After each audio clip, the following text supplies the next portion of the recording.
Dans cette partie, nous allons tester la polarisation de votre écran de smartphone. Cela nous permettra de faire quelques rappels de la semaine sur les écrans.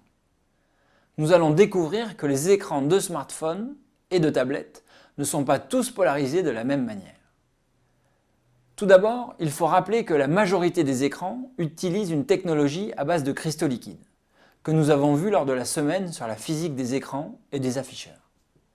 Une autre technologie qui est de plus en plus utilisée, notamment par la marque de smartphones commençant par S, est la technologie AMOLED, qui est basée sur des composés organiques. Pour les écrans à cristaux liquides, ou LCD en anglais, un pixel va être allumé ou éteint suivant la tension électrique appliquée. Le fonctionnement de base est le suivant. Au niveau de la phase d'entrée et de sortie du pixel sont positionnés deux polariseurs, qui sont orthogonaux entre eux.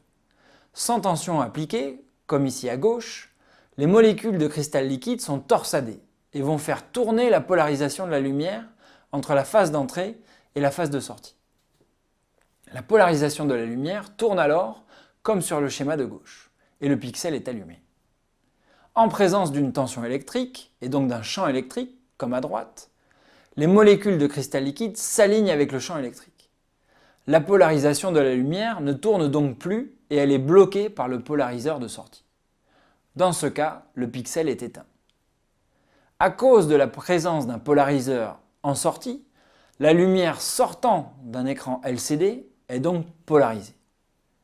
Regardons donc l'effet d'un polariseur sur un écran de smartphone. La flèche rouge indique la direction passante du polariseur. En tournant le polariseur, nous voyons que pour une certaine orientation, la lumière est bloquée, ce qui signifie que la polarisation issue de l'écran est perpendiculaire à cette direction, qui est indiquée par la flèche rouge.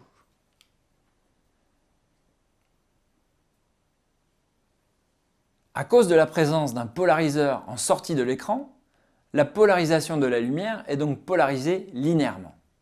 Rappelons ce que cela signifie.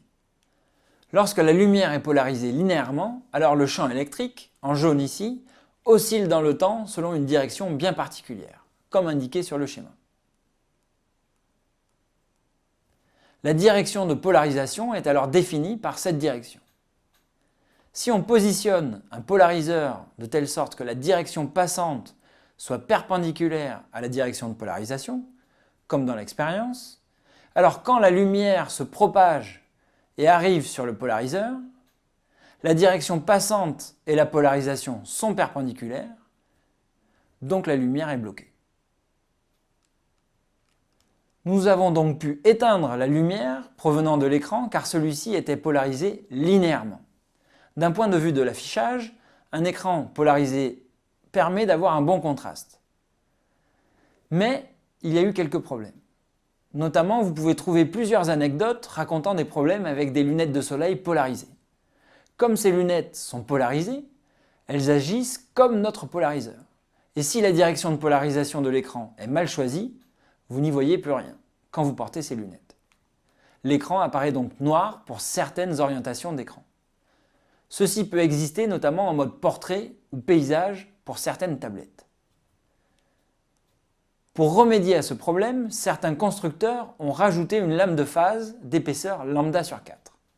Le principe de ces lames de phase a été vu en détail lors de la semaine 3 sur les écrans et les afficheurs.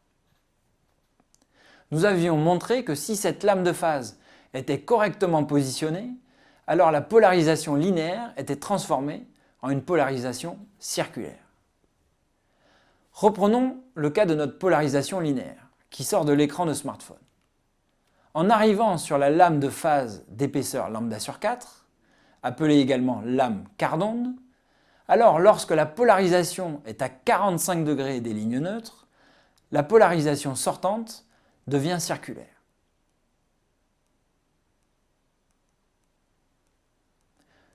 De cette manière, il ne peut pas y avoir d'extinction avec un polariseur linéaire.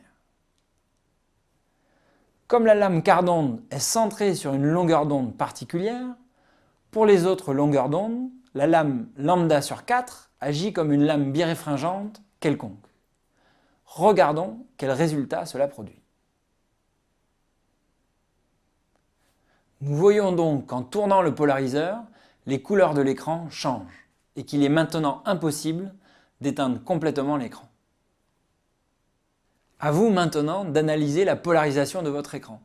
Pour cela, vous pouvez utiliser vos lunettes 3D à l'envers, comme nous l'avons vu lors de la semaine sur les écrans. À très bientôt!